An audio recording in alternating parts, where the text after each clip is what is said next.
Fariqul feel জান্নাত। ফারিক মানে হলো একটা দলকে আমি জান্নাতের জন্যই বানিয়েছি। শুধু জান্নাতের জন্য আপনি ডাক দিবেন, মাহফিল হোক, কোরআনের সমাজ প্রতিষ্ঠার জন্য হোক, ইসলামের জন্য হোক, আল্লাহ রসুলের জন্য হোক, তারা ছুটে চলে আসবে।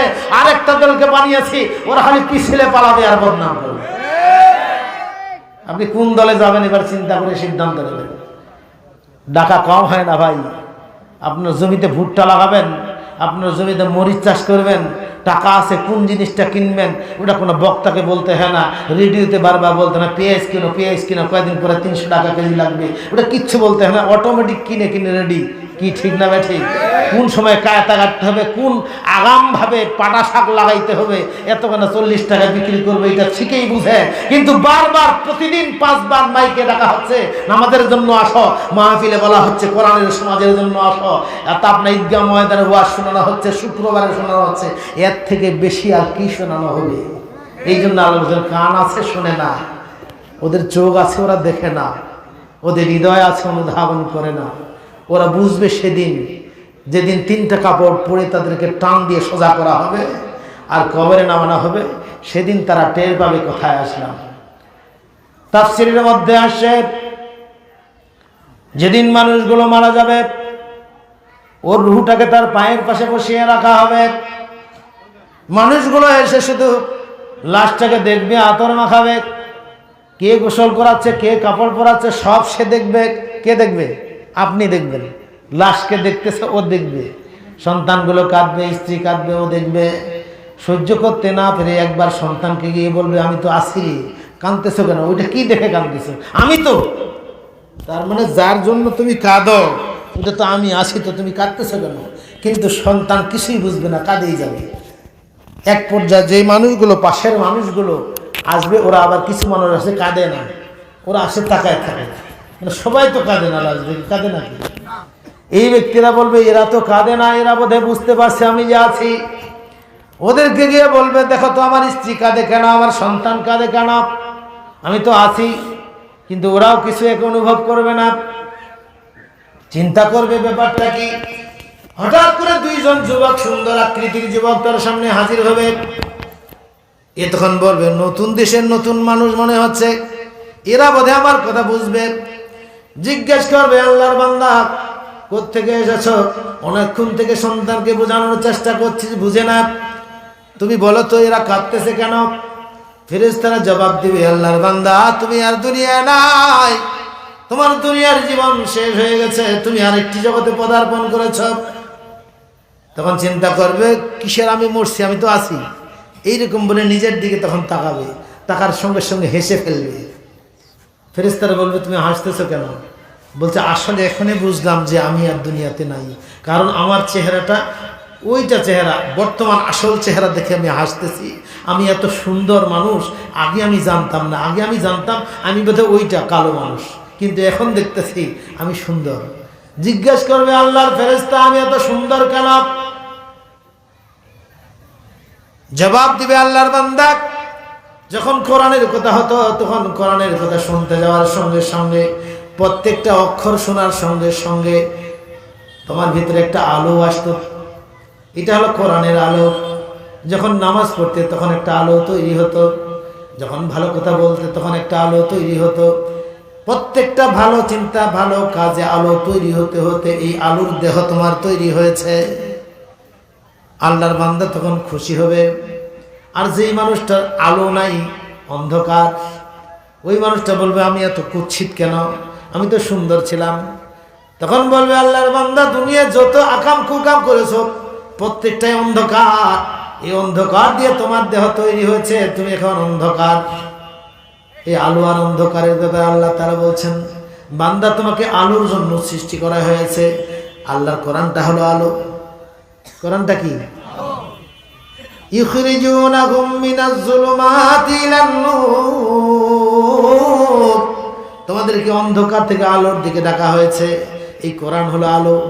বিজ্ঞানীরা বলতেছে, যখন কোনো ব্যক্তি কোরআনের আয়াত পড়ে, কোনো একটা দোয়া পড়ে, কাউকে ক্ষমা করে দেয়, ভালো কাউকে পরামর্শ দেয়, একবার নামাজ পড়ে, অর্থাৎ যত ভালো কাজ করবে, খারাপ কাজ যত ত্যাগ করবে, প্রত্যেকটা জায়গায় এক একটা করে আলো তার ভিতর তৈরি হবে।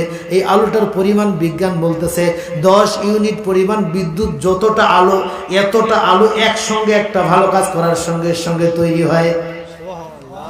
এই মানুষটা আলো যখন পায় তখন সে খুশি হয়। বেলা ডুবলে, অন্ধকার হইলে, মোটর সাইকেলের বাতি অফ হয়ে গেলে মন খারাপ হয় না, খুশি হয়? আর হঠাৎ করে বাতিটা বন্ধ ছিল, আলো জ্বলে উঠলো, খুশি হয় না বেজার হয়? খুশি হয়। তার মানে আলো মানে খুশি, অন্ধকার মানে অখুশি। এই দুইটা জিনিস ভালো করে খেয়াল করবেন। এই জন্য আল্লাহ তাআলা বলছেন, আমি দিনটাকে অনেক বড় করতে পারতাম, কিন্তু এমন করেছি ধৈর্য যেন না হারায়। ইন্না ফি ইখতিলাফিল লাইলি ওয়ান নাহার, প্রতিদিন সূর্য ডুবায় দেই, রাত এনে দেই, রাত সরাই দিই, দিন এনে দেই। প্রতিদিন সূর্য উঠে, সূর্য ডুবে যায়, অন্ধকার আসে, আলো আসে। রাত যখন হয় তখন ভয় পাও যে আলো জ্বালাও, কোথায় আছে ল্যাম্প, কোথায় আছে হারিকেন, মাইকিং করেছে কারেন্ট আসবে না, মোমবাতি জ্বালাও। তার মানে আগে ভাগে রেডি হও। আল্লাহ বলছেন তোমার জীবনের আলো একদিন নিভে যাবে, যেদিন তোমার ভালো কাজের আলো ছাড়া আর কোনো আলো থাকবে না। ঈদ কাউকে ক্ষমা করে হোক, আল্লাহ রাসূল বলেছেন, আয়েশা একটা খেজুর দিয়ে ইফতার করো, আরেকটা তুমি দিয়ে আলো তৈরি করো, মরণের পরে যেন ওইটা তোমার আলো হয়ে যায়। তার মানে ওই জগতে তোমাকে আলো তৈরি করে রাখতে হবে। সূর্য ডুবে যাওয়ার সঙ্গে সঙ্গে চিন্তা করে বাতিটা ধুয়ে মুছে ঠিক করে। যারা আগের যুগের মানুষ মনে রাখবেন, মা বোনরা, ওই যে হারিকেনের চিমিনি ধুয়ে টুয়ে তেল দিয়ে সব রেডি করে রাখে বেলা ডোবার আগে, কারণ বেলা ডুবে যাবে। তার মানে আলো মানে সুখ, অন্ধকার মানে দুঃখ। আলো মানে সুস্থ, অন্ধকার মানে অসুস্থ। 3-4 জন মানুষ যদি বেতাল করে ঘরে দৌড়ায় আর বাতিটা অফ হয়ে যায়, আর দৌড়ার গতি যদি ঠিক থাকে, তাহলে দৌড়াবে না মাথা ফাটবে? তার মানে অন্ধকার মানে কষ্ট। এই জন্য দিক দুইটা, একটা হলো নেক, একটা হলো নেকি আর বদি, ভালো আর মন্দ। ভালোটা হলো আলো, মন্দটা হলো অন্ধকার। আমার ভিতরে কতটা অন্ধকার না আলো, এটা আমি তৈরি করব। আমার ভাইরা এবার আসুন, আল্লাহ তাআলা বলছেন, ইয়ামা তারাল মুমিনিনা ওয়াল মুমিনাতি ইয়াসআ নূরুহুম বাইনা আইদিহিম, কিয়ামতের ময়দানে আপনার নামাজ, আপনার রোজা এই ডান পাশে এবং সামনে দৌড়াবে, আলো হয়ে দেবে। 5 ব্যাটারি লাইট শুধু নয়, 1000 পাওয়ারের লাইট ফোকাস করলে যেমন আলো হয়, এইরকম আলো বিদ্যুৎ চমকালে যেমন হয়, এইরকম করতে থাকবে। আপনি ওই আলোতে দৌড়ে ফুলসেরাত পার হয়ে চলে যাবেন। আপনি মানুষের আলোতে যেতে পারবেন না। আপনি বলবেন, ভাই একটু দাঁড়ান, দুনিয়ার বুকে তো একসঙ্গে চা খেয়েছিলাম, আলো তো আর সবাই যাওয়া যাবে, একটু দাঁড়াও, তোমার আলোতে আমরাও যাই। তখন এ বলবে, নাক্তাবিস মিন নূরিকুম কিল আরজিউ ওয়ারাআকুম ফালতামিসু নূরা। বন্ধু, আটকার সুযোগ নাই, কোন সময় বাতিটা নিভে যাবে জানি না, এই তাড়াতাড়ি যাই। এই জন্য পিছনে যে আলোটা আসতেছে ওই আলোতে আসো, আপাতত তুমি আসিও না আমার সঙ্গে, আমি চলে গেলাম। ওই পিছনের লোকটা যখন আসবে ওকেও বলবে, ও বলবে পিছনে তাকাও, আমার থামাবার সময় নাই। মা সন্তান, সন্তান স্বামী স্ত্রী, কেউ কারো জন্য থামবে না, সব আপন আপন আলো দিয়ে দৌড়াবে। ওই দিনটা হলো সেই দিন। এই জন্য আল্লাহ তাআলা বলছেন, এই কোরআন হলো তোমার আখিরাতের জন্য আলো, এই কোরআন হলো দুনিয়ার জন্য আলো। জোরে বলেন সুবহানাল্লাহ। হযরত আয়েশা সিদ্দিকা রাদিয়াল্লাহু তাআলা আনহা বলছেন, নবীজি আপনি কাকে বেশি ভালোবাসেন মনে আছে? নবীজি বললেন, তোমাকে সবচেয়ে বেশি ভালোবাসি। হযরত আয়েশা সবাইকে জিজ্ঞাসা করেছেন, কাকে নবীজি ভালোবাসেন? 9 জন স্ত্রী সবাই বলছে আমাকে। সবাইকে, সব স্ত্রীদেরকে এক জায়গায় করছে, করে আল্লাহ রাসূলকে ডাকায় নিয়ে আসছে। আল্লাহ রাসূল, আজকে সবার সামনে আপনি বলেন কাকে বেশি সবচেয়ে ভালোবাসেন। এইবার সবাইকে তো আল্লাহ রাসূল একা একা বলছে তোমাকে সবচেয়ে ভালোবাসি, ওকেও বলছে তোমাকে সবচেয়ে বেশি ভালোবাসি, আয়েশাকে তো বলছে তোমাকে ভালোবাসি। আয়েশা রাদিয়াল্লাহু তাআলা এমন চালাক, বলছে সবাইকে ডাকা আনি এক জায়গায় ওই কথাটা জিজ্ঞাসা করব, কত বড় বাপের বেটা আপনি, দেখা যাক এখন কার কথা বলবে বলেন। আল্লাহ রাসূল বললেন, একটা দিন সময় দেওয়া যায় না। বলছে একদিন কেন, আপনি 10 দিন সময় নেন, কিন্তু সবার সামনে বলতে হবে। আল্লাহ রাসূল বললেন, আগামী কালকে বলবো। ঠিক আছে, সবাই চলে গেলাম। আপনি আমি হলে কি করতাম? কোন রাস্তা আছে? এর না হলো ইসলাম, এর না হলো কোরআন। ওই কোরআন ওই নবীর উপর নাজিল হয়েছে। তিবিয়ানান লিকুল্লি শাইইন, সব সমস্যার সমাধান। ওই রাতে আল্লাহ রাসূল সবারে ঘরে গেলেন, একজনকে গিয়ে বলছে, এই তোমাকে 3টা খেজুর দিলাম, আমাকে কথা দাও যে এই খেজুর যে তোমাকে দিলাম এটা তুমি কাউকে বলবো না। এটা কোনো ব্যাপার হলো? ঠিক আছে, বলবো না। ওকে যা বলছে, তোমাকে 3টা খেজুর দিলাম, তুমি আমাকে কথা দাও তোমাকে যে খেজুর দিয়েছি এটা কাউকে বলবো না। এইভাবে সবাইকে 3টা করে খেজুর দিয়ে পরের দিন যখন ডাকছে আল্লাহ রাসূল, এখন বলেন আপনি কাকে বেশি ভালোবাসেন? আল্লাহ রাসূল বললেন যে গত রাতে তাকে 3টা খেজুর দিয়েছিলাম, ওকে বেশি ভালোবাসি। সবাই এখন একসঙ্গে কাছে আলহামদুলিল্লাহ। আমার ভাইরা, আইরে না হলে ইসলাম তিবিয়ানাল লিকুল্লি শাইইন ওয়া হুদা ওয়া রাহমাতাও ওয়া বুশরা লিল মুসলিমিন।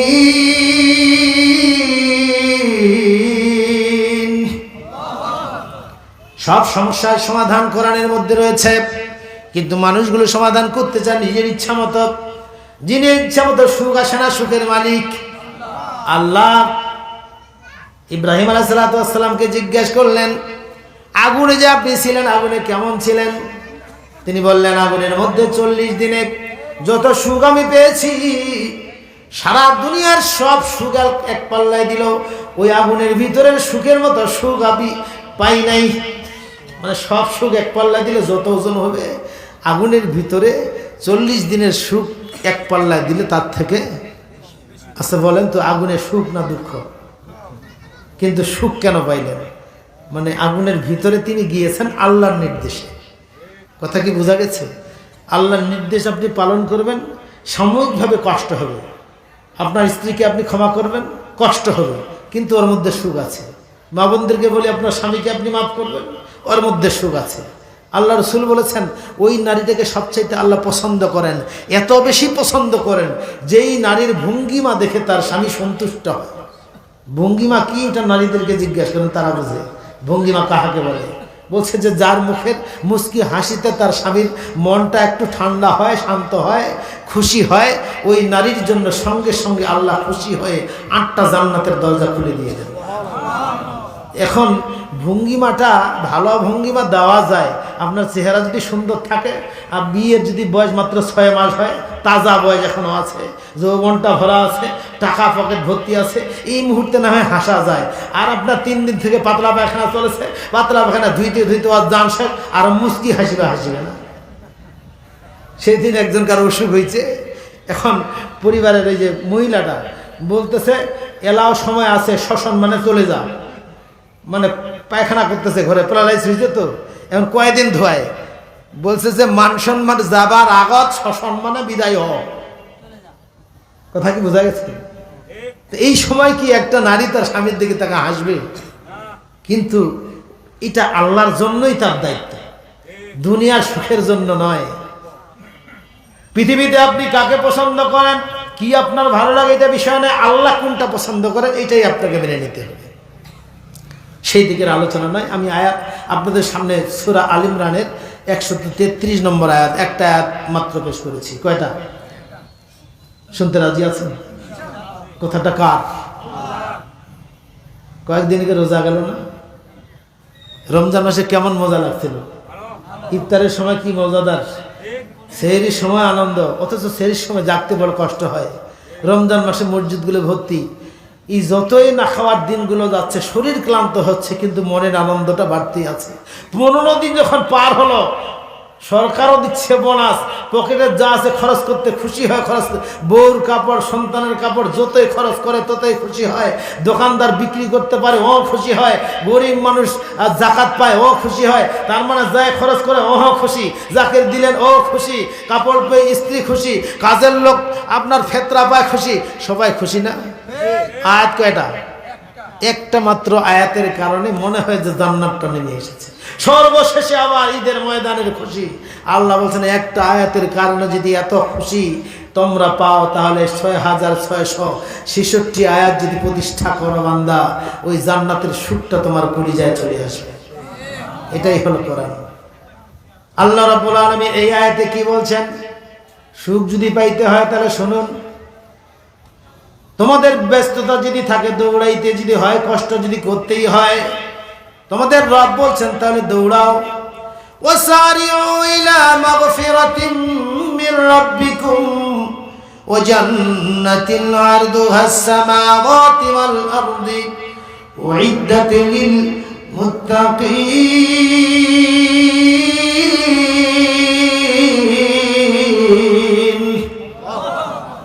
দৌড়াও স্যার, আমার দৌড়া, তুমি দৌড়াও। দৌড়ের আরেকটা অর্থ হলো ব্যস্ত হও, চেষ্টা করো। ইলা মাগফিরাতিম মির রাব্বিকুম, তোমাদের রবের ক্ষমা যেখানে আছে ওইখানে দৌড়াও। তাহলে তাফসিরে আমরা পাই লাইলাতুল কদরে ক্ষমা আছে, তার মানে লাইলাতুল কদরে ইবাদত করো। আরেকটাকে কি আছে, স্বামী যদি স্ত্রীকে ক্ষমা করে দেয় ওই জায়গায় আল্লাহ তাকেও ক্ষমা করে দেয়। তোমাকে কেউ কষ্ট দিয়েছে, তুমি যদি ক্ষমা করে দাও ওই জায়গায় তোমাকে আল্লাহ ক্ষমা করে দিবে। যদি আপনি কাউকে ক্ষমা না করেন আপনার শাস্তি হবে না, কারণ আপনি আল্লাহর বান্দা, আপনাকে কষ্ট দিয়েছে, আপনি ক্ষমা করলেন না, এটা আপনার অধিকার। কিয়ামতের ময়দানে ওর নেকগুলো আল্লাহ আপনাকে দিয়ে দিবে। কিন্তু ক্ষমা যদি আপনি করে দেন তাহলে আল্লাহ আপনাকে ওই সময় ক্ষমা করে দেবেন। কিন্তু অতীব কষ্টের বিষয়, আমাদের সমাজে স্ত্রীরা সহজা স্বামীকে ক্ষমা করে না। কিসের কি সন্দেহ সৃষ্টি করে, ওর সঙ্গে ওর সম্পর্ক আছে, তাই ফাঁকের এরকম একটা সন্দেহ কে সৃষ্টি করে দেয় জানেন? এটা শয়তান সৃষ্টি করে দেয়। এটা না হলো অসা রোগ। এই রোগটা নারীদের বেশি হয়, এটা হয় বাথরুমে। এই রোগটা কি কি কারণে হয় বর্ণনা এসেছে। বাথরুমে কোনো নারী যদি বিসমিল্লাহ বলে না ঢুকে, বাম্পা দিয়ে না ঢুকে, এই দোয়াটা না পড়বার কারণে যখন তারা ফরজ গোসল করে এই মুহূর্তে খানজাব নামক একজন শয়তান ওখানে থাকে, তাকে অসওয়াসা দিয়ে সর্বপ্রথম সন্দেহ রোগটা সৃষ্টি করে। প্রথমে চিকচিক ঘিন ঘিন লাগে, ধুয়ে দেয়, তাও মনে হয় যে ধোয়া হয় নাই। গোসল করে মনে হয় যে কী যেন হয় নাই, আরও পানি দেয়। এইরকম করতে করতে একটা কাপড় একবার ধুয়ে দেয়, আর এই বাড়তে বাড়তে বাড়তে বাড়তে সর্বপ্রথম সন্দেহ সৃষ্টি হয় স্বামীর। তুমি কোথার থেকে আসলা, এত দেরি করে কেন আসলা, কি বেলা করে যাচ্ছ, এই বিছানা বসবা না। এই সন্দেহ শুরু হলো। এক পর্যায়ে দাম্পত্য জীবনের বিচ্ছেদের পরিবেশ সৃষ্টি হয়। এই সৃষ্টিটা কে করে? শয়তান। সেই দিকের আলোচনা আজকের নয়। আল্লাহ রাব্বুল আলামিন বলেন দৌড়াও তুমি। যদি ওই রকম সন্দেহ তোমার সৃষ্টি হয়, নামাজ পড়তেছেন, হঠাৎ করে মনে হয় 3 রাকাত হইল না 4 রাকাত হইল, এরকম মনে হয় না? এই সন্দেহের সময় করে কি অনেক জানে, নামাজটা ছেড়ে দিয়ে আরেকবার আল্লাহ আকবার বলে। না, এই কাজ করা যাবে না। সন্দেহ রোগ যখনই সৃষ্টি হবে তখন ওইটা আর করা যাবে না। মনে করা হবে যে আল্লাহ তুমি ক্ষমা করতে পারো। আদম আলাইহিস সালামকে ক্ষমা করেছ, পৃথিবীতে যে তোমার কাছে ক্ষমা চেয়েছে ক্ষমা করেছ। নামাজের পরে আমরা বারবার বলি আস্তাগফিরুল্লাহ, সালাম ফিরার পরে। তারপরে এই আস্তাগফিরুল্লাহ বলার সঙ্গে সঙ্গে নামাজের সব ভুলগুলো আল্লাহ ক্ষমা করে দিয়ে দেয়। তা আল্লাহ যদি ক্ষমা করে দিবে তাহলে আপনি আরেকবার নামাজ পড়তে যাবেন কেন? যখনই আরেকবার ওই কাজটা করতে যাবেন তখন বারবার ওই ওই ওই ওই মনের মধ্যে ওয়াসওয়াসা চলে আসবে, বারবার ওই সন্দেহটা সৃষ্টি হবে। আল্লাহর কাছে ক্ষমা চাইতে হবে এই রোগটা যেন না হয়। আল্লাহ তাআলা বলছেন ইলা মাগফিরাতিম মির রাব্বিকুম, যেখানে ক্ষমা আছে ওইখানে দৌড়াও।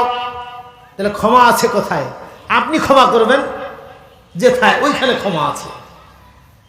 একটা যুবক এক মসজিদের মধ্যে, আলুসি রাহিমাহুল্লাহ একজন বিশ্ববিখ্যাত মুফাসসির, তিনি একটা মসজিদে গেছেন।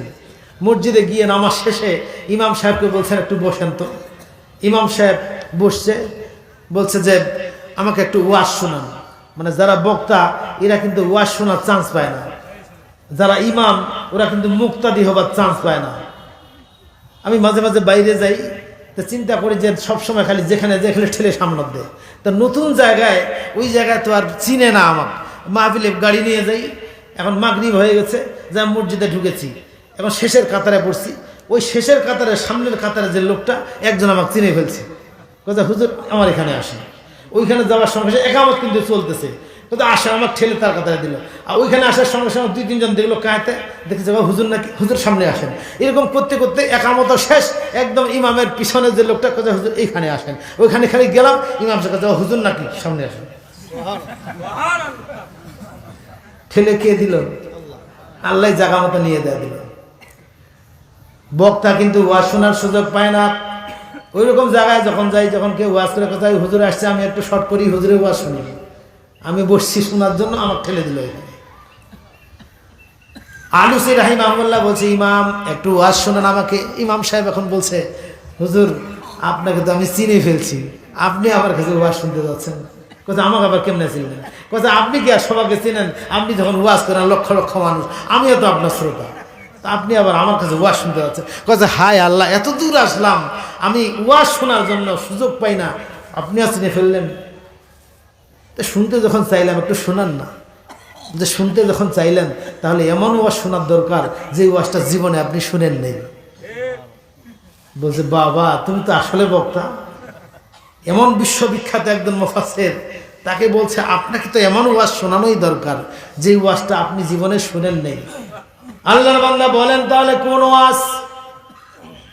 বলে হুজুর আমি একদিন স্বপ্নে দেখলাম বিশ্ব নবী আমাকে এসে বলছে, ইমাম তোমার গ্রামের অমুক যুবককে আমার সালাম দিও, আর বলে দিও যুবক আল্লাহ রাব্বুল আলামিন তোমার জীবনের গুনাহগুলো মাফ করে দিয়েছে।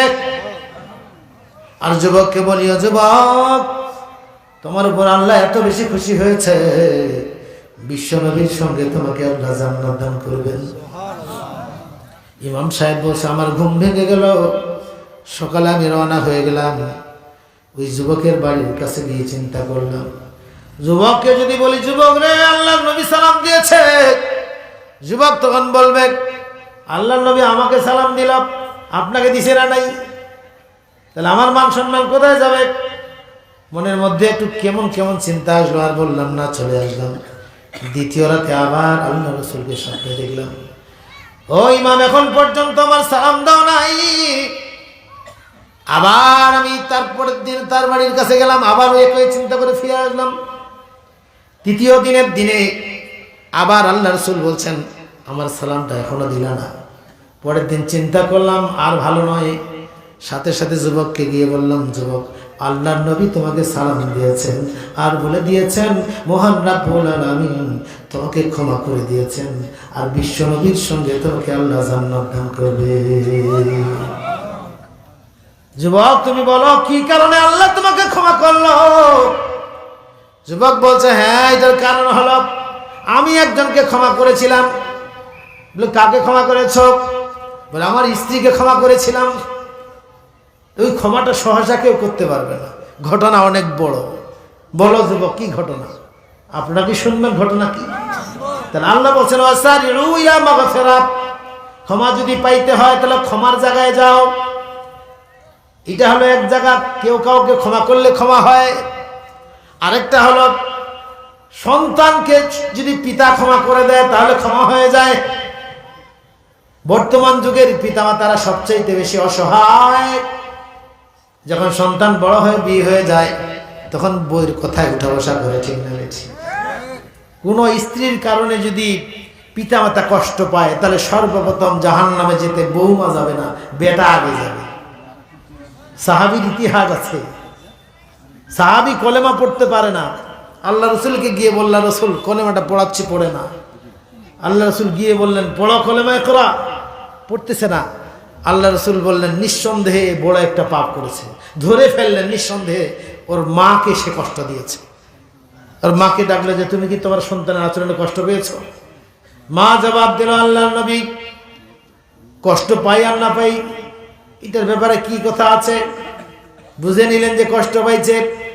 আল্লাহর নবী বললেন খড়ি নিয়ে আসো, ওকে জ্বালিয়ে দেব। মা বললেন আমার সন্তানকে আমার সামনে জ্বালিয়ে দিবেন, এটা কেমন হয়? আমি মাফ করে দিয়ে দিলাম। আল্লাহর নবী বললেন মা বলো কি হয়েছে? যে আল্লাহর নবী আমার ছেলে আমার সঙ্গে ভালোই আচরণ করে, কিন্তু আমার বৌমা যখন খারাপ আচরণ করে আমার ছেলে তখন চুপচাপ থাকে। মাইয়া ভালো আছে না, মানে যদি বউর কথা না শোনে তাহলে খবর আছে রাই দেবে, এই জন্য চুপ করে থাকে। আমি বড় কষ্ট পাই, আমি বলি সন্তান 10 মাস পেটে ধারণ করেছি, তোমার সামনে আমাকে অপমান করছে, তুমি নীরব আছো, শুধু কষ্ট আমার এতটুকুই। ওই কষ্টের জন্য আল্লাহ রাব্বুল আলামিন বললেন তার আমলগুলো বরবাদ হয়ে যেত, তুমি ক্ষমা করে দিয়েছো।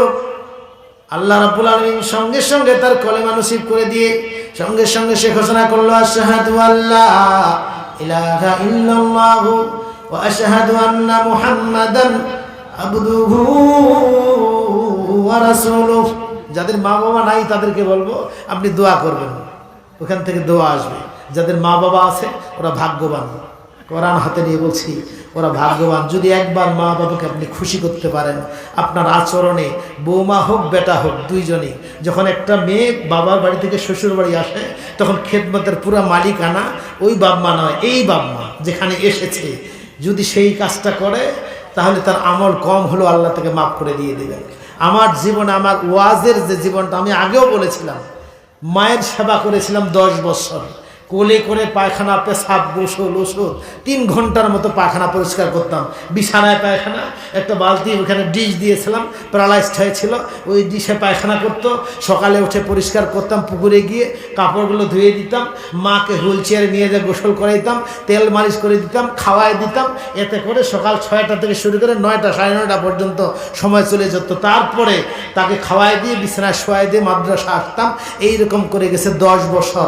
10 বছর পরে যখন ইন্তিকাল করে তার পূর্বে আমাকে বলছিল, আমার মা বাবা যতটুকু করেনি ততটুকু তার থেকে বেশি তুমি করেছো, তোমার জন্য কি দোয়া করব। আমি তখন বলছিলাম আমি যেন ওয়াজ করতে পারি। আমি ওয়াজের বয়স বেশি দিন নাই, আমি কামিল পাস করেছি, চাকরি ঢুকেছি, আমার সন্তান হয়েছে, তারপরে বোধহয় ওয়াজ শুরু করেছি। আর যারা বক্তা, সত্যিকারের বক্তা, ওরা 20 বছর 18 বছরে ওয়াজ শুরু করে। আমার নিজের কোনো কৃতিত্ব নয়, ইলমের কৃতিত্ব নয়, এটা আমার মায়ের দোয়া। ওই যুবকদেরকে আমি বলবো, পিতামাতাকে সন্তুষ্ট করো, আল্লাহর জান্নাত তোমার পৃথিবীতে চলে আসবে। তোমার নেকামল যতই অল্প হোক, আল্লাহ তাআলা সূরা বানী ইসরাইলে রসুলকে ডেকে নিয়ে বলছিলেন যে রসুল আপনি জানিয়ে দেন মানুষগুলো যেন আল্লাহর ইবাদত করে আর মা বাবার সেবা করে বা মা বাবাকে সন্তুষ্ট করে। কোনো পিতামাতা যদি শব্দ উচ্চারণ করে, মুখ দিয়ে কিছুই বললো না, শুধু একটা নিঃশ্বাস নিক্ষেপ করলো, ওর জন্য ধ্বংস হয়ে যাবে। এই জন্য সন্তান যারা আছে, এটা হলো স্পেশাল মেডিসিন। কোরআনটা ঈশ্বরচন্দ্র বিদ্যাসাগরের নাম শুনেছেন? যারা বয়স্ক বাবাজি ওরা জানে, বইতে পড়া ছিল, এখনকে নাই এই পড়াটা। ঈশ্বরচন্দ্র বিদ্যাসাগর একটা প্রফেসর ছিল, লেকচারার, প্রভাষক, কলেজের প্রভাষক, MA পাস। তা বিদ্যাসাগর MA পাস করলেই বিদ্যাসাগর হয়ে গেল? কত MA পাস পার হয়ে গেছে, তারা তো বিদ্যাসাগর হয় নাই। ওই ঈশ্বরচন্দ্র বিদ্যাসাগর একটা কারণে পৃথিবীতে তার নাম তো সবাই জানে, সেটি হলো মা চিঠি দিয়েছিল যে তোমার ছোট ভাইয়ের বিয়ে, তুমি ছুটি নিয়ে চলে আসো, তুমি ছাড়া বিয়ে হবে না। অন্ধকার আকাশ, বৃষ্টি ঝরছে, কলেজের প্রিন্সিপালের কাছে দরখাস্ত করলে ছুটি দিবে না। তিনি ইস্তফা লেটার দিয়ে দিলেন, মায়ের আদেশ, আমার চাকরি চলে যেতে পারে, আমার টাকা বন্ধ হয়ে যেতে পারে, আমার জীবন প্রদীপ শেষ হতে পারে, মায়ের নির্দেশ, আমি শেষ করব না, আমি যাবই। চাকরি ইস্তফা দিয়ে রওনা হলো। ঝড় শুরু হয়ে গেল, নদীর উত্তাল তরঙ্গ ঢেউ শুরু হলো, বাতিটা নিভে গেল। অন্ধকার রাতে নদীতে ঝাঁপ দিয়ে পার হয়ে আসতে ভোর হয়ে গেছে। এই ভিজা অবস্থায়, আধামর অবস্থায় মায়ের দরজায় যখন কড়া নেড়েছে, মা দরজা খুলে দিয়ে এই দৃশ্য থেকে সন্তানকে জড়িয়ে ধরলো। বাবা এইভাবে তুমি আসলা, মা তুমি যে নির্দেশ করেছো, আমার জীবন চলে গেলেও আমি চেষ্টা করতাম তোমার কাছে আসার, কারণ তোমার নির্দেশ। এই নির্দেশটা কার? আল্লাহর নির্দেশটা একজন হিন্দু পালন করবার কারণে বিদ্যার সাগর হয়ে পৃথিবীতে তার নামটা আছে। একটা আয়াতের কারণে সে যদি বিদ্যার সাগর হয়ে যেতে পারে, কোরআন যারাই মানবে তাদেরকেই আল্লাহ তাআলা ওই সম্মান দান করবেন। আমার ভাইরা, কোরআনের নির্দেশ যদি আছে রাগ করো না, তাহলে আপনি রাগ করবেন না। কোরআনের নির্দেশ যদি হয় ক্ষমা করে দাও, তাহলে আপনি ক্ষমা করবেন। যুবককে জিজ্ঞাসা করা হলো, যুবক তোমার স্ত্রীকে কি তুমি ক্ষমা করেছো, একবার বলো। যুবক তখন বলল যে আমি অনেক বড় লোক ছিলাম, আমি সিদ্ধান্ত নিয়েছি আমার যত অর্থ, আমি একজন নেককারিনী নারী, বড় একজন আলিমের মেয়েকে আমি সব টাকা মহারণা দিয়ে আমি বিয়ে করব। মানে ওর একটা ইচ্ছা আর কি। খোঁজ নিতে নিতে ওই দেশের সবচেয়ে বড় আলেম, তার একজন মেয়ের আমি সন্ধান পেলাম। আমি প্রস্তাব দিলাম যে একজন নেককারিনী মেয়ে আমার দরকার, আমার জীবনের এত সব টাকা সব আমি মহারণা দিয়ে দিব।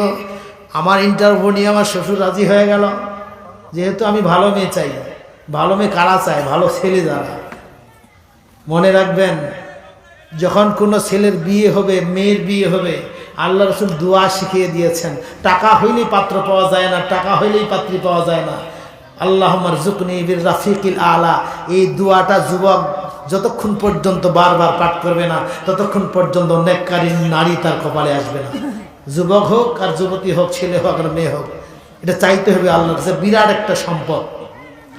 তার মানে আল্লাহ তাআলা কোরআনে বলছেন, তোমার সন্তান যদি জান্নাতি হয়, নারীদেরকে বলছেন তোমার স্বামী যদি জান্নাতি হয়, পুরুষদেরকে বলছেন তোমার স্ত্রী যদি জান্নাতি হয়, যে কেউ বংশের মধ্যে একজন যদি জান্নাতি হয়, তাহলে জান্নাতে ওকে জিজ্ঞাসা করা হবে মা তাশতাহি আনফুসুকুম ওয়া লাকুম মা তাদউন, তোমার কিছু চাওয়া আছে নাকি? ওই স্ত্রী তখন বলবে আমার স্বামীটা কোথায় আল্লাহ? বলবেন যে তোমার স্বামী জাহান্নামে আছে। তখন বলবে লোকটার পাপ আছে কিন্তু একটু ভালো ছিল, মাঝে মাঝে আমাকে কিছু ভালো কথা শোনাইতো, আল্লাহ তাকে আমার কাছে এনে দেন। আল্লাহ সঙ্গে সঙ্গে ওকে মাফ করে তার কাছে এনে দেন। সন্তান জান্নাতে গেলে পিতাকে নিয়ে যাবে, পিতা জান্নাতে গেলে সন্তানকে নিয়ে যাবে। জান্নাত কিভাবে যাওয়া যায় এই রাস্তাটা আল্লাহ তৈরি করেছে। এটার মূল হলো ক্ষমা। যুবক বলছে আমি বিয়ে করে ঘরে নিয়ে আসলাম, আমার ঘরের মধ্যে আমার স্ত্রীকে সর্বপ্রথম বাসর রাতে যখন ঢুকলাম, আমার স্ত্রী অসুরে কাঁদতেছিল। আমি জিজ্ঞাসা করলাম বিবি কাঁদতেছো কেন? মানুষ যখন শ্বশুর বাড়ি যায় তখন বাপের বাড়ি কাঁদে, শ্বশুর বাড়ি তো এসে কাঁদে না। বলছে আমাকে জিজ্ঞাসা করিয়েন না, আমার কষ্টের কথা আপনাকে জানাইলে আপনিও কাঁদবেন। বলছে কষ্টের কথা তোমাকে তো বলতেই হবে, বলো তুমি কাঁদতেছো কেন? মনে রেখো তোমার চোখের পানি আমি মুছাবার ব্যবস্থা করব, তোমার কষ্ট আমি দূর করবার চেষ্টা করব। বলছে সত্যি পারবা? বলে হ্যাঁ পারবো। ওই নারী বলতেছে তোমার ঘরে আমি 3 মাসের সন্তান নিয়ে এসেছি, মানে আমার পেটে 3 মাসের বাচ্চা আছে, তুমি কি আমাকে এখন খুশি করতে পারবা? এখন যুবক কি বলবে? বলছে আমি চেষ্টা করব। আমি কোরআনে পড়েছি কেউ যদি কাউকে ক্ষমা করে দেয় আল্লাহ তাকে ক্ষমা করবেন। সূরা আল ইমরানের 132 নম্বর আয়াতে আল্লাহ বলছেন ইলা মাগফিরা, ক্ষমার দিকে দৌড়াও। আজকে যদি আমি তোমার এই অবস্থা প্রকাশ করে দেই, তোমার মান সম্মান শেষ হবে, তোমার বাপের মান সম্মান শেষ হবে, তোমার গোষ্ঠীর মান সম্মান শেষ হবে। আমি সবার সম্মান ইজ্জত রক্ষা করবার জন্য চেষ্টা করব, আল্লাহ যেন আমার আখিরাতে সুন্দর একটা সম্মানের জায়গা করে দেয়। আর আমরা দুনিয়াতে যাই মানুষের সম্মান কেমনে নষ্ট হয়। মনে রাখবেন, মানুষের সম্মান নষ্ট করার চেষ্টা করবেন, আপনার সম্মান আল্লাহ নষ্ট করবেন। মানুষকে আপনি সম্মান দিবেন, আল্লাহ আপনার সম্মান বাড়িয়ে দিবেন। ভালোভাবে এটা খেয়াল রাখতে হবে। পৃথিবীতে মানুষগুলো সম্মান চায় কিন্তু সম্মান পায় না, কারণ আরেকজনকে সম্মান দিতে পারে না। যুবক তখন বলতেছে আমি তোমার ইজ্জত রক্ষা করবার চেষ্টা করব। তার স্ত্রী বলছে এটা কিভাবে সম্ভব? 6 মাস পরে যখন আমার সন্তানটা হবে তখন মানুষগুলো তো বদনাম আমাকে দিবে, 6 মাসে বাচ্চা হয় না। যুবক বলছে এটা কাজ আমি করবো, এটা দায়িত্ব আমার। যুবক দরজা বন্ধ করে দিল। যুবক বলছে আমি সকালে যখন মানুষগুলো আসতেছে আমার স্ত্রীকে দেখার জন্য, আমি তখন বললাম আমি সিদ্ধান্ত নিয়েছি আমার স্ত্রী 1 বছর না যাওয়া পর্যন্ত আমি কাউকে দেখাবো না, নারী পুরুষ কাউকে দেখাবো না। এখন আমার স্ত্রীকে যদি আমি না দেখাই কার কি করার আছে? সবাই ঘুরে ঘুরে চলে গেল। 6 মাস পরে যখন সন্তান জন্ম হলো, স্ত্রী এখন বলছে এখন তোমার সন্তানের কান্নার আওয়াজ তুমি কিভাবে বন্ধ করবা? যুবক তখন বলল আমি আল্লাহর কাছে ওয়াদা করেছি, আল্লাহ তোমার যেন সম্মানটা আমি রক্ষা করতে পারি, শুধু আখিরাতে জান্নাতে আমার সম্মানের জায়গাটা তুমি দিয়ে দিও। আমি সন্তানটাকে কোলে নিলাম আর বললাম তোমার সন্তানকে জনমের মতো দেখে নাও, আমি এটা ওইদিকে রাস্তায় রেখে আসবো, কেউ না কেউ তাকে নিয়ে যাবে। অন্তত পরে 6 মাস পরে মানুষ বুঝবে না যে এই বাড়িতে সন্তান আছে। সন্তানটাকে নিয়ে মসজিদের পাশে রাখলাম, তাহাজ্জুদের সময় সেখানে রেখে মসজিদে ঢুকে নামাজ পড়ে আল্লাহর কাছে কাঁদতেছিলাম, আল্লাহ এই সন্তানটার পাপ নাই, নিষ্পাপ সন্তান, যেভাবে হোক পৃথিবীতে এসেছে, এই সন্তানটির একটা গার্জিয়ান তৈরি করে দাও, অভিভাবক তুমি দিয়ে দাও, সন্তানটা তো মারা যায় না। সন্তান কাঁদতেছে। হঠাৎ করে ফজরের আজান হলো, মানুষগুলো দৌড়ে দৌড়ে মসজিদে আসা শুরু হলো। সবাই এসে সন্তানের চতুর্দিকে ভিড় জমাইতে শুরু করলো। ইমাম সাহেব চলে আসলো, সবাই কথা বলতেছে, বিভিন্ন রকম কথা মন্তব্য করতেছে। ইমাম সাহেব কোনোই মন্তব্য করে না, ওইভাবে নামাজ শুরু হলো। নামাজ শেষ করার পরে ইমাম সাহেব বলছে আপনারা সবাই বসেন, আমি একটু দোয়া করবো, আপনারা শুধু আমিন আমিন বলবেন। ইমাম সাহেব হাত উঠাইল, সঙ্গে আমিও হাত উঠাইলাম। ইমাম সাহেব চোখের পানি ফেলে দিয়ে বলছে আল্লাহ তোমার ঘরের পাশে একটি নিষ্পাপ সন্তানকে যেন ফেলে দিয়ে গেছে, ও মালিক এই নিষ্পাপ সন্তানটির দায়ভার যে গ্রহণ করবে, আল্লাহ তুমি তাকে বিশ্বনবীর সঙ্গে জান্নাতে স্থান দিয়ে দিও। মোনাজাত শেষ হয়ে গেল। ওই যুবক বলছে, হুজুর আমি এই সন্তানটাকে নিব। সবাই বলছে মারহাবা, যুবক ধন্য তোমার চিন্তা ভাবনার জন্য, কিন্তু তুমি তো কয়েকদিন পরে পূর্বেই বিয়ে করলা, এখন এই সন্তানটা তোমার স্ত্রী তো গ্রহণ করবে না। বলছে এই স্ত্রী যেমন মর্যাদা মানুষের সন্তান, ওর বাপ যেমন মর্যাদাবান, এও তেমন দামি মানুষ, চলেন আমার সঙ্গে সন্তানটা গ্রহণ করবে। সব মানুষগুলো যখন যাচ্ছিল সন্তানকে নিয়ে, যখন সে ঘরের ভিতর গিয়ে স্ত্রীকে বললো যে তোমার জন্য একটা সন্তান উপহার আনলাম, স্ত্রী তখন আলহামদুলিল্লাহ বলে যখন সন্তানকে গ্রহণ করে নিল, বাইরে মানুষগুলো সঙ্গে সঙ্গে তাকবীর দিতে শুরু করলো, হ্যাঁ সত্যিকার একজন ভালো মানুষের মেয়ে। জোরে বলেছে, ওরও ইজ্জত রক্ষা হলো। ইমাম বলতেছে সত্যি, এই কারণে আপনি যে এত বড় একটা কাজ করেছেন, একটা মানুষের ইজ্জত রক্ষা করেছেন, মহান রাব্বুল আলামিন আপনার ইজ্জত ওইভাবে রক্ষা করে বিশ্ব নবীর সঙ্গে আপনাকে জান্নাতের ব্যবস্থা করে দিয়েছে। ওয়াসারিউ ইলা মাগফিরাতিম মির রাব্বিকুম ওয়া জান্নাতিন আরদুহাস সামাওয়াতি ওয়াল আরদি উইদ্দাত লিল মুত্তাকিন।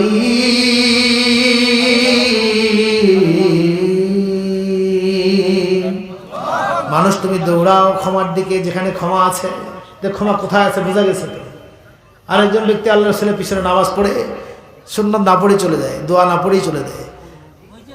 সাহাবীরা অভিযোগ করলো যে এই লোকটার ব্যাপারে আমার অভিযোগ আছে, এই লোকটা নামাজ পড়ে দোয়া দুরুদ কিছুই পড়ে না চলে যায়। আল্লাহ রাসূল বললেন তোমরা যদি জান্নাতি দেখতে চাও ওকে দেখে নাও। আব্দুল্লাহ ইবনে মাসউদ তিনি বলছেন আমি আল্লাহ রাসূলকে বলে চলে গেলাম তার বাসায়, 3 দিন থাকলাম তার বাসায় মেহমান হিসেবে। এই মানুষটার ব্যাপারে অভিযোগ আসলো, অথচ এই মানুষটাকে জান্নাতি বলা হলো কারণটাকে। 3 দিন থাকার পরে আব্দুল্লাহ ইবনে মাসউদ বলছেন ভাই 3 দিন পর্যন্ত থাকলাম আপনার বাসায়, আপনি বলেন আল্লাহ রাসূল আপনার ব্যাপারে বলেছে আপনি জান্নাতি, আপনি কি এমন ভালো কাজ করেন, 3 দিন তো কিছুই দেখলাম না। ওই যুবক ওই সাহাবী বলল আমার ভালো কাজ শুধু একটা, সারাদিন স্ত্রী পুত্র সন্তান সবার সঙ্গে চলতে গিয়ে স্ত্রী খারাপ আচরণ করে, পাশের মানুষ খারাপ আচরণ করে, অমুক ব্যক্তি আমার গীবত করে, অনেক মানুষের বিরুদ্ধে আমার অভিযোগ ছিল। সন্ধ্যা যখন হয়ে যায়, যখন শুইতে যাই, তখন আমি বলি আল্লাহ আমার স্ত্রীকেও ক্ষমা করে দিলাম, সন্তানকেও ক্ষমা করে দিলাম, আমার বিরুদ্ধে যারা অভিযোগ করেছে, আমার গীবত যারা করেছে তাদেরকেও ক্ষমা করে দিলাম। প্রতিদিন আমি ক্ষমা করে দিয়ে ঘুমিয়ে যাই। আব্দুল্লাহ ইবনে মাসউদ বলছেন আল্লাহর কসম এটি বোধহয় আপনার ভালো আমল, তবে আমি জানি না। ফিরে এসে আল্লাহ রাসূলকে বলছেন আল্লাহ রাসূল ওই মানুষটার একটা ভালো কাজ ছাড়া আর কিছুই ভালো কাজ পাই নাই। নবীজি বললেন তোমরা শুনে রাখো তার ভালো কাজটা হলো প্রতিদিন সে আল্লাহর সব বান্দাকে ক্ষমা করে দেয়, আর আল্লাহ তাকে প্রতিদিন ক্ষমা করে দিয়ে দেন। তাহলে ক্ষমাটাই হলো সবচেয়ে, পরিবারে ঝগড়া ক্ষমা না করলেই হয়, ঠিক না? একটা গ্লাস ভেঙে দিয়েছে, ঝগড়া শুরু হলো, 3 দিন ঝগড়া। 5 টাকা কোথায় রাখছে স্ত্রী বলতে পারে না, ওইটার জন্য যে মায়ের 6 মাস পর্যন্ত ওই ঝগড়া চলে। আমার ভাইরা আল্লাহ রাব্বুল আলামিন বলছেন 1 নম্বর হলো ক্ষমার দিকে দৌড়াও, 2 নম্বর হলো ওই জান্নাত, যেই জান্নাত আকাশ জমিনের সমান, এটি প্রস্তুত করা হয়েছে যারা আল্লাহকে ভয় করে। কাকে ভয় করে? আল্লাহকে ভয়। আল্লাহকে ভয় আপনি কেমনে করবেন? আপনার পাশে একটা মশা আছে, ডাক্তার বললো যে ওই মশাটা ডেঙ্গু মশা, আপনি তো লাভ দিয়ে পালাবেন, ঠিক না? এই মশাটার ভয় কেন? এটা জ্বর আসবে। বিষাক্ত সাপ দেখলে ভয় করি, এটা কামড় দিলে মরে যাব। পুলিশ দেখলে ভয় করি, গ্রেপ্তার হব। তো প্রত্যেকটা জিনিসকে ভয় করি, আল্লাহকে ভয় কেমনে করব? আল্লাহ তাআলা বলছেন ইন্নাল্লাযীনা ইয়াখশাউনা রাব্বাহুম বিল গায়বি লাহুম মাগফিরাতুন ওয়া আজরুন কারীম।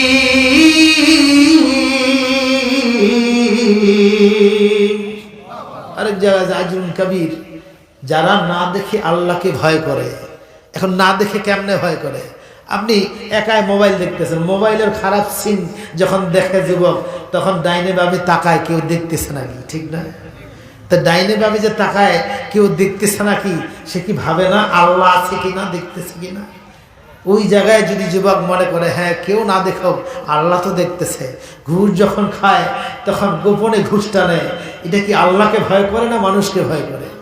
ঠিক এমনি করে প্রত্যেকটা জায়গায় যদি ভয়টা হয় আল্লাহর জন্য, আল্লাহ বলছেন তাকে ক্ষমা করে দেওয়া হবে, ওই জান্নাতটা দান করা হবে যেটার প্রশস্ততা আকাশ এবং জমিনের সমান।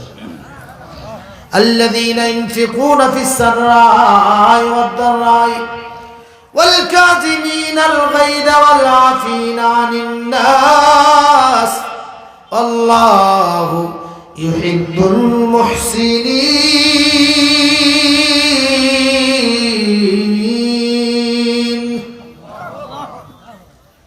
ইনফিকুনা ফিস সাররাই ওয়াদ দাররাই, যারা সচ্ছল অবস্থা অসচ্ছল অবস্থায় ইনফিকুন খরচ করে, দান করে আল্লাহর রাস্তায়।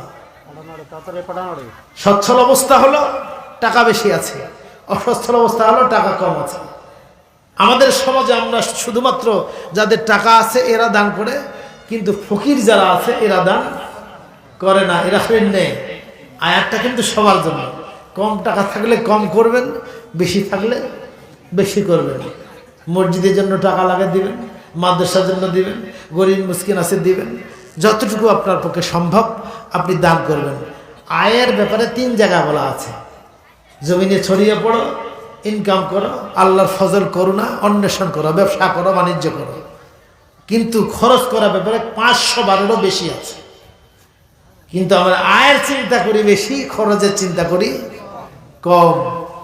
মনে রাখবেন, আল্লাহ তাআলা বলছেন, যদি তোমার 1 নম্বর আল্লাহকে ভয় করো, 2 নম্বর দান করো, ফিস সাররাই ওয়াদ দাররাই ওয়াল কাযিমিনাল গায়জ। রাগ যখন উঠবে, রাগ আছে না, রাগ নাই এরকম একজন হাত উঠান তো, মাশাআল্লাহ। তার মানে যদি একটা সামনে গরু থাকে আর বলা হয় যেই ব্যক্তি জবাই করতে পারবে তাকে গরুটা দিয়ে দেওয়া হবে, এখন যার কাছে ছুরি আছে এ বেশি খুশি হবে না যার কিছুই নেই ও খুশি হবে? যার কাছে ছুরি আছে তে খুশি হবে বেশি। আল্লাহ বলছেন যার রাগ আছে সেই জান্নাতে যাবে, রাগ নাই কার।